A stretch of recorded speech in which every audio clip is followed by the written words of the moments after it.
Geico. 15 minutes could save you 15% or more on car insurance.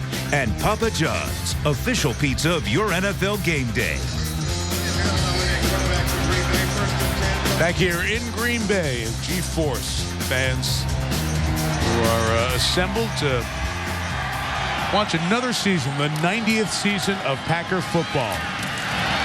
Greg Lumpkin the carry. Donald Driver hasn't been around for all of them, but he's been here a long time, and he's standing by with Michelle Tafoya. Yeah, you enter your 12th season, Donald, and for a long time, you were a favorite target of Brett Favre, and now you've got a young guy. How do you think Aaron Rodgers has been able to step in so quickly and be so successful? Well, he's just been doing exactly what everyone expected him to do. You know, he came in last year and was surprised so many people. I think this first year as a starter, everyone was surprised at what he did. And he came out threw for 4,000 yards. Last year, throwing for 4,000 yards. It just tells you this guy just gets better and better every year. Did he surprise even you in that first season that he started? No, not at all. You know, I think he had the talent. It's all about getting opportunity. He got that opportunity, and he proved to the world that he's one of the best quarterbacks in the National Football League. And so now you've played for two of the best quarterbacks in the National Football League. What do you make of that? That's good. That's a good combination. I'm not mad at all. So, you know, hoping I can finish my career and put up enough stats, and Aaron put up enough stats that we can go down in history together. Between you and Greg Jennings, who did not play tonight, and Jermichael Finley, this is a very nice group of weapons for Aaron. How does this group rank in the time that you've been in Green Bay? I'll say it's the best of the best. I played with a lot of great receivers before me and during my time, and this group of guys right here, I just told them tonight that we got one of the best groups of receivers that I've ever played with in history. So this is the test. This is a test to see if we can take ourselves all the way. And that is what a lot of people are expecting you guys to do, Donald, to go all the way. You are one of the favorite picks to get to the Super Bowl. How do you guys handle that success before you've even gotten it? Well, you know, we let you guys say what you guys have to say, and we just got to play. You know, I think the biggest thing to us is that we can't feed into it. We just got to go out there and continue playing it week in and week out, and you know, let the chips lay where they lay. And when it's all said and done, hoping that in February we win the Super Bowl. Mike McCarthy said if he has a concern about Aaron Rodgers, number one, it's how does he handle his success? And number two, making sure he stays within the offense. The fact that he's talented doesn't mean he can't go improvise. So how is he handling his success? He's handling well. You know, he's a California boy. So them California boys, you know, they Hollywood all around. So he grew up with that, so he's fine. Good luck the rest of the way, Donald. Thanks for stopping. Thank you. Appreciate it. All right, Michelle, Donald Driver, been here for over a decade, since 1999. Donald Driver. What a player. Mentioned earlier, 2-year contract extension, taking to age 38 if he keeps playing at Alcorn State. You know, my dad was a scout, Jaws on the road, area scout. He's sitting at a little restaurant. A couple of his scouting friends says, you don't need to go to Alcorn State. There's nobody there. Don't worry about it. There's nobody. It's a hard drive anyway. You got to go back in the woods.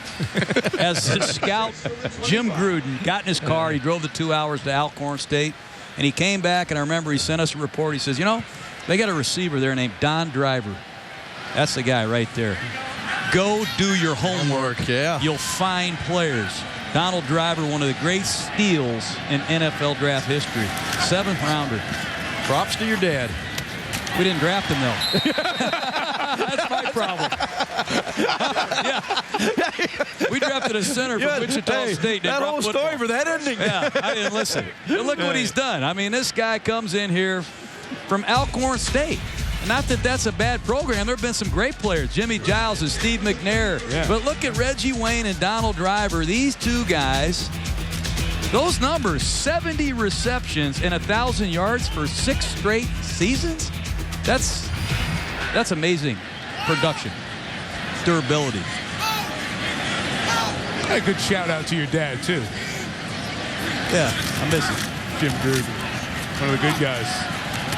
Great to visit with him last year. He joined us on the road. Quinn Porter got the carry. He's from Stillman College, a free agent rookie. His story was neat, too. He was a walk-on, a partial qualifier, wasn't going to be a part of the football team, so he said, oh, how can I be part of the football team? Be a male cheerleader. Come on. And there he was, cheerleader there on the sideline. And so what I liked in reading the story was he's watching the plays as he's there cheering.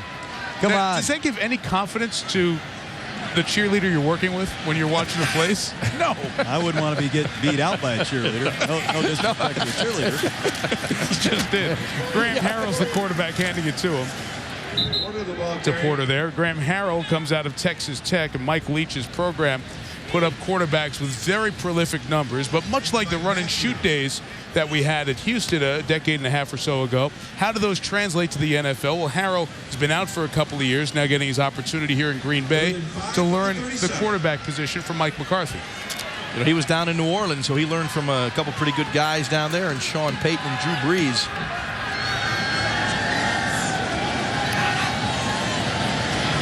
NCAA record setter. Touchdowns, passes, completions at Texas Tech. And a nice shot to Chasten West, who's made a couple of catches on this drive. I don't know how you can argue with production. What this young man did at Texas Tech, just are those numbers right? 15,793, second most. 134 TD passes, that's the most. Mike Leach, the former coach at Texas Tech, he lit people up. And Graham Harrell was a big reason why. Yeah, I agree with you, John. And not to take anything away from Graham Harrell, but you're right. Mike Leach is one of those guys. You put the quarterback in, he's going to put up big numbers. I mean, he was just a beautiful designer of offense and knew how to break down a defense. And it was that short, quick passing game that was very effective. Caught by Sean Gore, another Canadian, Toronto-born, went to Bishop's College. That's the 31st first down for the Packers here tonight. And they move the pocket. They get Harrell out clean. He makes a nice throw on the move. They've got three good young quarterbacks here in Green Bay. I don't know that they can keep all three. They have a numbers crunch going on here. You can see they have a lot of talent. They have some very difficult decisions ahead. It's an interesting segue, John, to talking about building your roster, which is the conversation this time of year around the NFL. Harrell with the screen to Craig Lumpkin. Good run by Lumpkin. Through multiple tackles, including Angerer. Takes it down to the 7-yard line. Once again, you see the screenplay from the Green Bay Packers. It's just part of their repertoire. No matter who's in the game, they seem to have good screen backs and good screen offensive linemen getting out in front. And the design of these screens is to take it right down the numbers. That's your sidewalk. They tell the back if you get outside the sidewalk, you're going to get hit. Nice finish by the young back Lumpkin. And Jerry Hughes, 92, the first-round pick for the Colts, was there on the tackle. Quinn Porter stopped shy of the goal line.